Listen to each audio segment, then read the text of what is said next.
Namaskar. Good afternoon.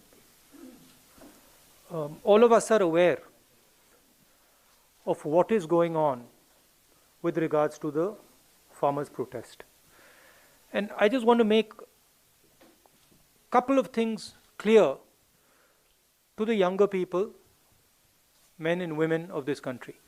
It's important that you understand what these three laws are. So I'm going to repeat it. The first law destroys the mandi system, destroys the agricultural markets of this country.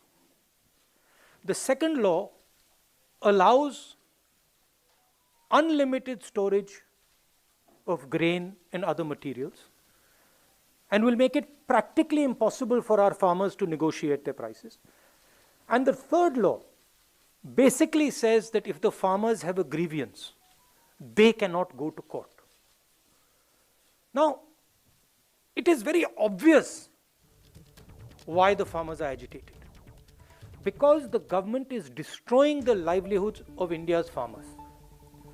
It is destroying the livelihoods of our labor, and it is going to give the middle class a shock in the coming times because the prices of food are going to skyrocket.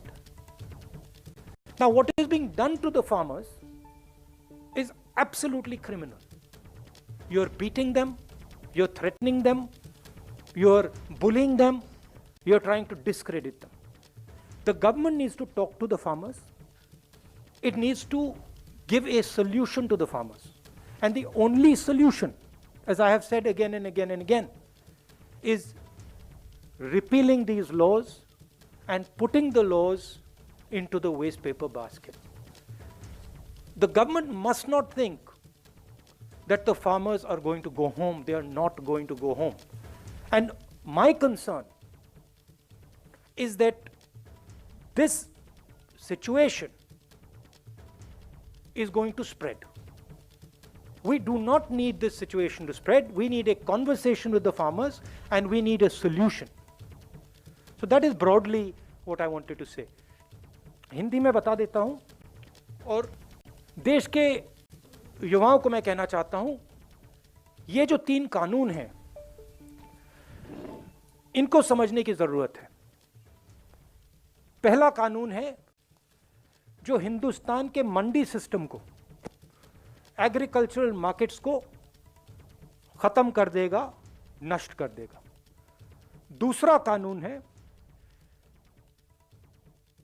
जिससे हिंदुस्तान के सबसे बड़े businessman, 3, 4, 5 businessman जितना भी अनाज store करना चाहते हैं, जितना भी अनाज होल्ड करना चाहते हैं, लाखों टन वो कर सकते हैं।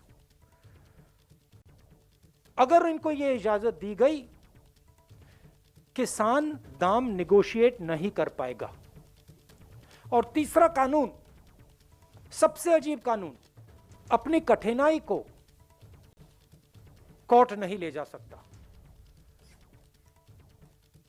ये 3 कानून के लिए किसान दिल्ली के बाहर खड़े हैं और सरकार इनसे बात करने के बजाय, सिचुएशन को रिजॉल्व करने के बजाय उनको धमका रही है, पीट रही है, एनआईए का प्रयोग कर रही है, उनको डिस्क्रेडिट करने की कोशिश कर रही है। सरकार को एकदम इन 3 कानूनों को वापस लेना चाहिए, रद्द करना चाहिए।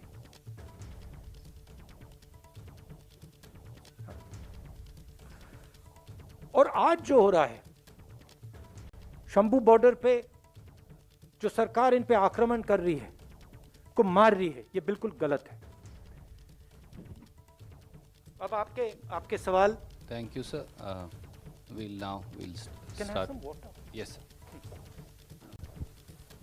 Start. We'll begin with you.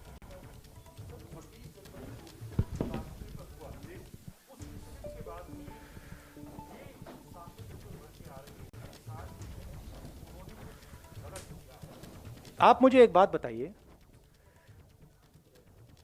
किसानों को, 50 किसानों को रेड फोर्ट के अंदर किसने जाने दिया और क्यों जाने दिया?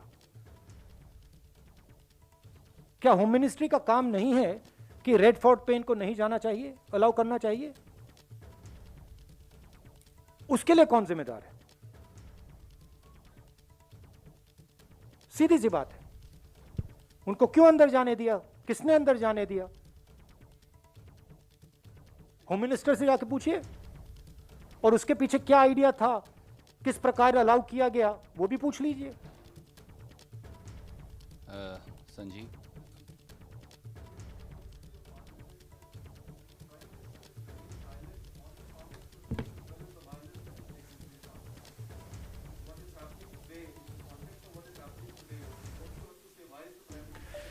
See, the Prime Minister,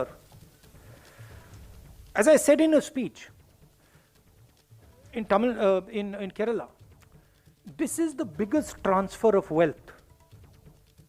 The biggest transfer of wealth from the largest number of people to the smallest number of people. You have seen what has happened in COVID. During COVID, the poor have got poorer, and a handful of rich people, 5-6 rich people, have just got richer and richer and richer and richer. This anger that you're seeing among the farmers, this is that anger. That 5 people, 7 people have everything, we have nothing. और जो हमारा था वो भी ले रहे हैं। तो प्रधानमंत्री क्या बोलेंगे? प्रधानमंत्री इन 5 लोगों के लिए काम करते हैं, उनके लिए नोटबंदी की, उनके लिए जीएसटी बनाई, उनके लिए किसानों से मतलब उनका भविष्य छीन रहे हैं, तो क्या बोलेंगे वो? कुछ बोलने को नहीं है। मगर उनको ये नहीं लगना चाहिए कि किसान पीछे हट जाएंगे। और मैं किसानों से कहना चाहता हूं, हम सब आपके साथ हैं। 1 इंच पीछे मत हटिए, 1 इंच पीछे मत हटिए। ये आपका भविष्य है, इसके लिए आप लड़िए।